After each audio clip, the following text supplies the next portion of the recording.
Saudara-saudara yang terkasih, Salam Aleihim, salam damai sejahtera.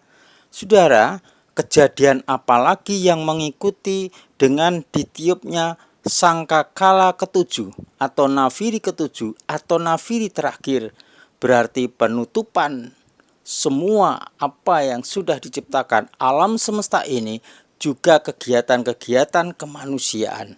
Saudara-saudara, kita akan menikmati bacaan dari kitab Wahyu atau kitab Gilyahna pasal 14, 15, dan 16.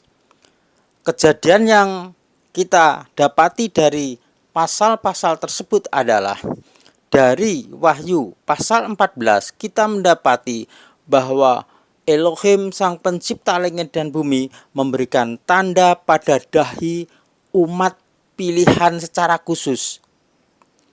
Di dahi mereka itu diberi tanda dengan nama bapaknya.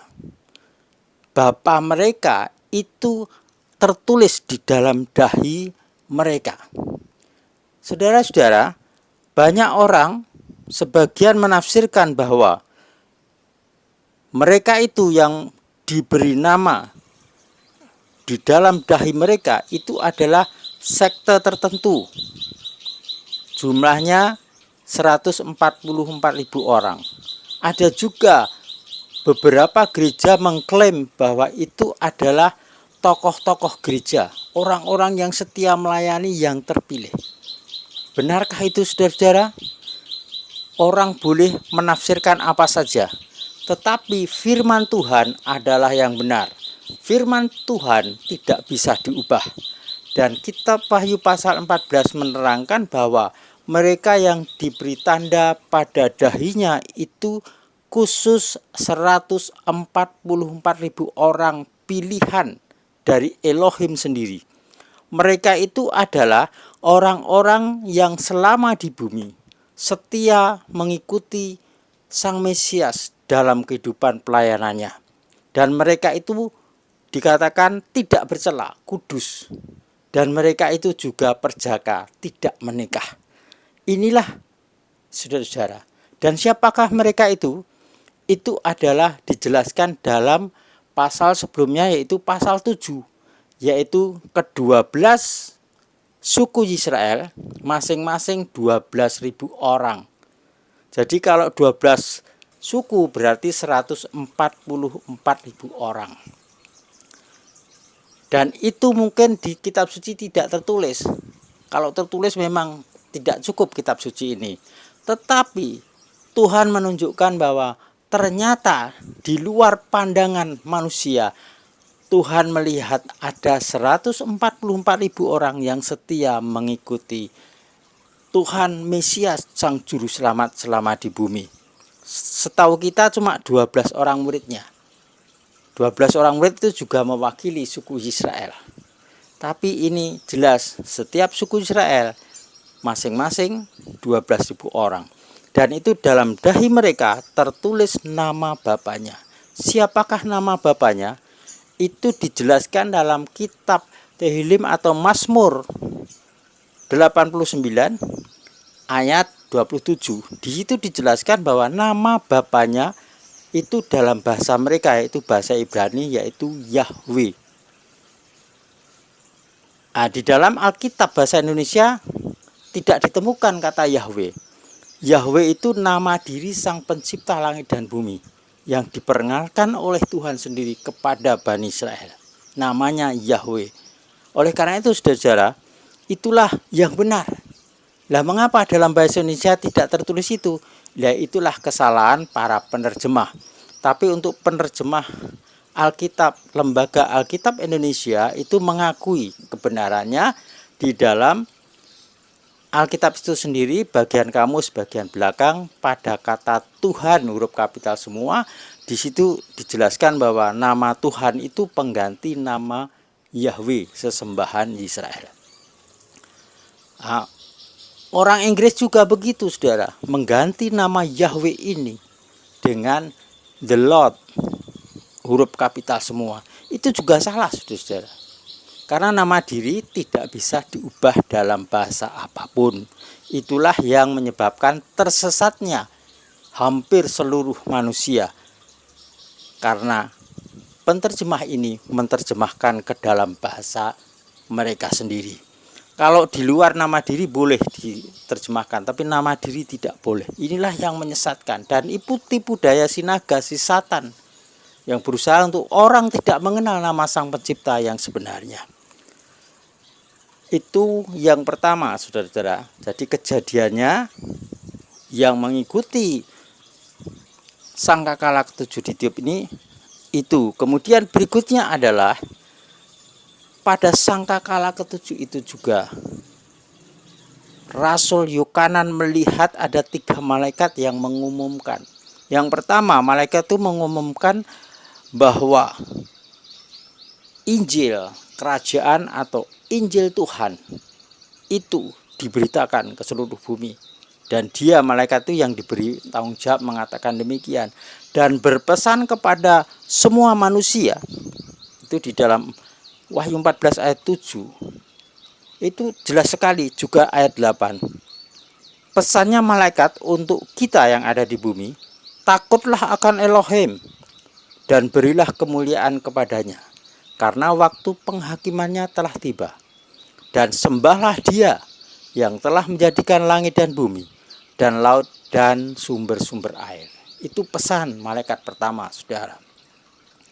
Jadi taati, saudara. Yang kedua, malaikat itu menyatakan kejatuhan kota Babylon besar. Kemudian cawan murka Tuhan dicurahkan pada mereka.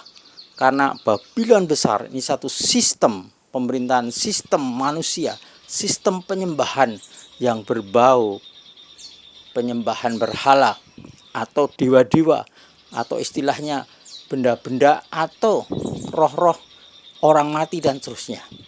Itulah sistem.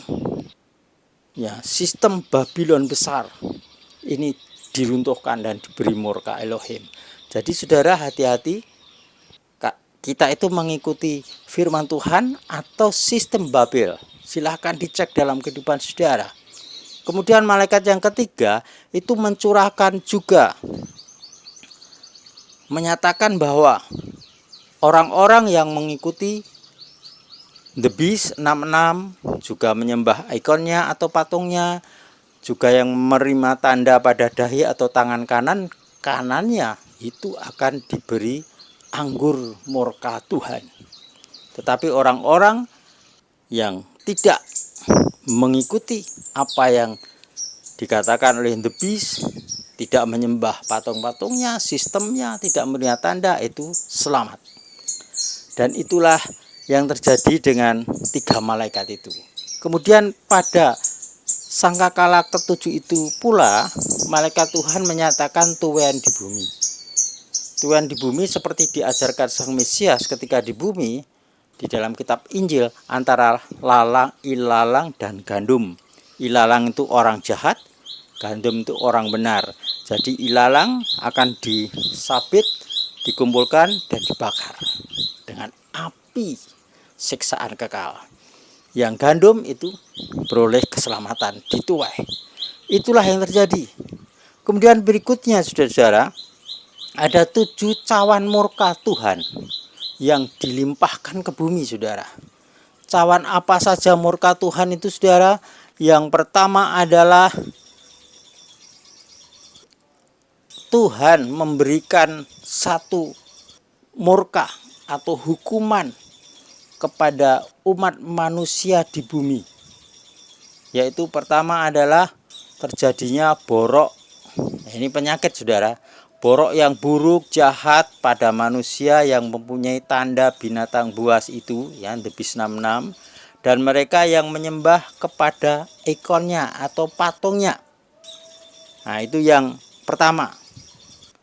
Semua saja yang menyembah kena borok yang jahat, itu sangat menyiksa, saudara. Kemudian malaikat yang kedua itu menyatakan cawan atau menumpahkan cawan murka Tuhan itu ke laut. Kemudian airnya menjadi darah. Semua penghuni laut mati, saudara.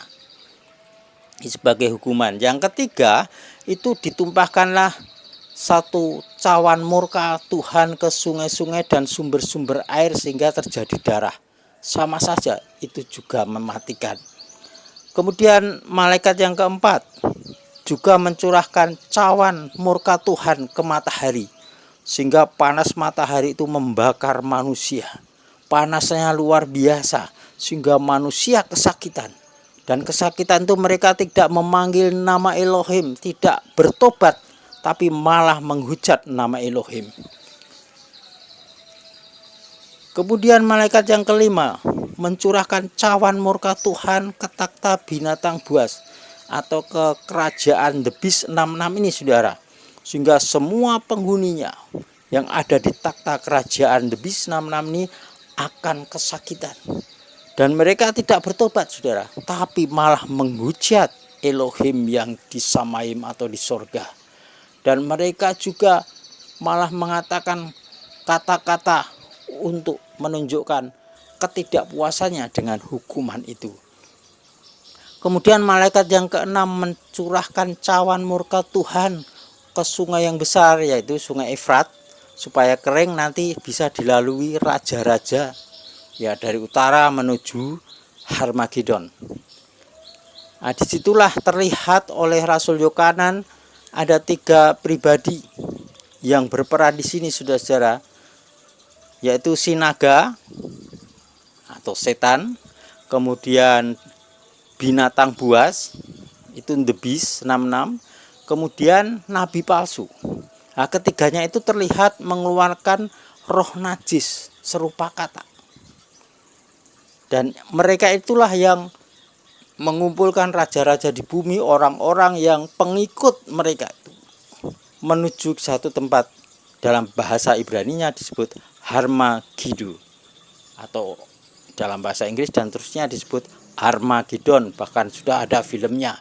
Tapi film Armageddon yang saudara lihat sekarang ini, saudara, itu hanya imajinasi dari pencipta atau penulis naskah dari itu, termasuk sutradaranya.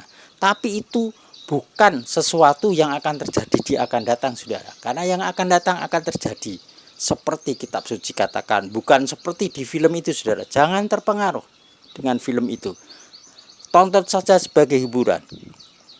Kemudian malaikat yang ketujuh menumpahkan cawan murka Elohim ini ke bumi, saudara. Kemudian terdengar suara dari surga, sudah selesai, sudah terjadi.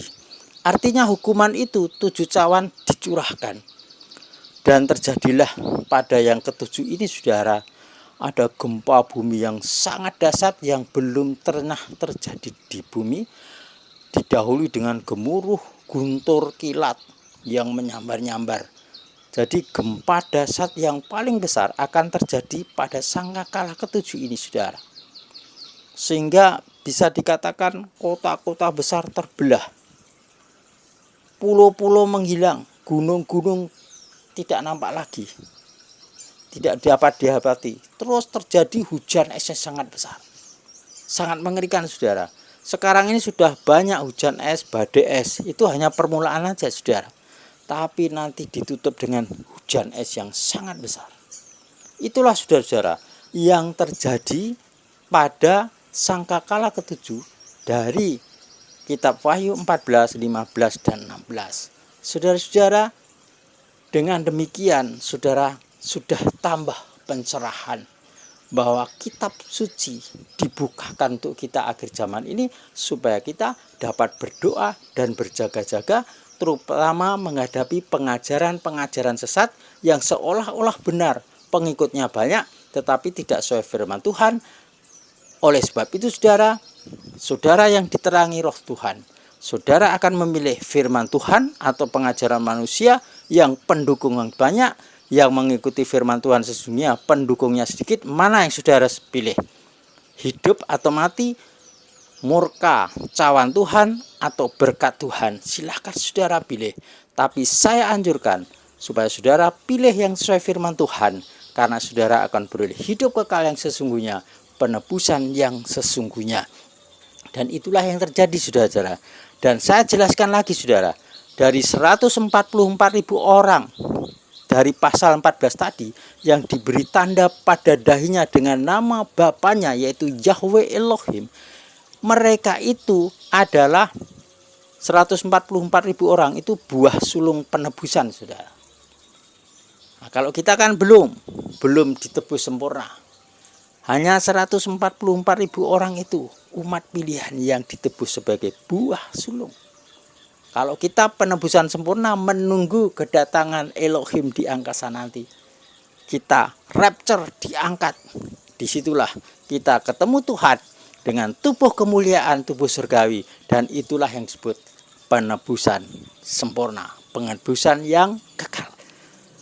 Jadi saudara, mari kita siapkan diri kita untuk menikmati penebusan yang sempurna seperti dijanjikan Tuhan. Berdoa dan berjaga-jaga senantiasa dalam Tuhan, saudara. Teruslah berawas-awas di dalam Tuhan dengan pimpinan Roh Kudus oleh firman Tuhan yang ada pada kita. Haleluya. Diberkatilah saudara yang mendengar video ini. Sukses, selamat, sejahtera, sehat bagi saudara semua. Amin.